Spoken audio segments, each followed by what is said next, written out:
بانی چیئرمین اور بشرا be be سزا یافتہ ہیں۔ کیا ایک سزا یافتہ کو احتجاج کے ذریعے رہا کرایا جاتا ہے؟ عدالتیں موجود ہیں، رہائی کے لیے ان سے رجوع کریں۔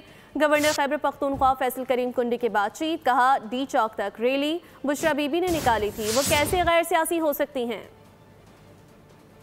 سیاسی انتقام کا نشانہ بنایا جا رہا ہے۔ جب ان کی بات آتی ہے سیاسی انتقام کا نشانہ بنایا ہے۔ آپ کے دور میں جس طریقے سے پولیٹیکل لیڈرز کو پکڑا گیا تھا، کنوکٹڈ بھی نہیں تھے، آپ نے بھی خواتین کے ساتھ اب یہ کہتے ہیں خواتین جو ہیں وہ کہہ رہے ہیں وہ نہیں ہیں، تو کیا وہ جو ڈی چوک پہ ریلی لیڈ کی تھی وہ آپ نے اور میں نے کی تھی؟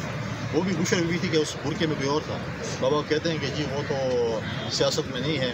تو جس طریقے سے جب ان کی حکومت تھی اور جب کچھ عرصے کے لیے وہ آپ اور ہمارے اور آپ کی مہمان تھی پشاور میں، جو کرتوت نے پہلے کیے تھے، سارے جو ہے وہ پوسٹنگ ٹرانسفر وہ کرے، سارے جو ہے وہ ٹھیکیداروں سے ملے اور کمیشنیں لیں، توشے خانے سے سامان نکال کر جیبوں میں ڈالیں اور آپ کہیں کہ جی آپ ان کو سیاسی طور پر سزا دے رہے ہیں۔ جو کیسز ہیں وہ کنوکٹڈ ہیں، اگر وہ سمجھتے ہیں کہ سیاسی چیز ہے کوئی ہے تو فورنز موجود ہیں، عدالتوں میں جائیں، عدالتیں آزاد ہیں۔ اگر وہ سمجھتے ہیں کہ وہ غلط پکڑی گئی ہیں یا خان صاحب غلط سزا ہے تو عدالتوں سے ہی رہے گا۔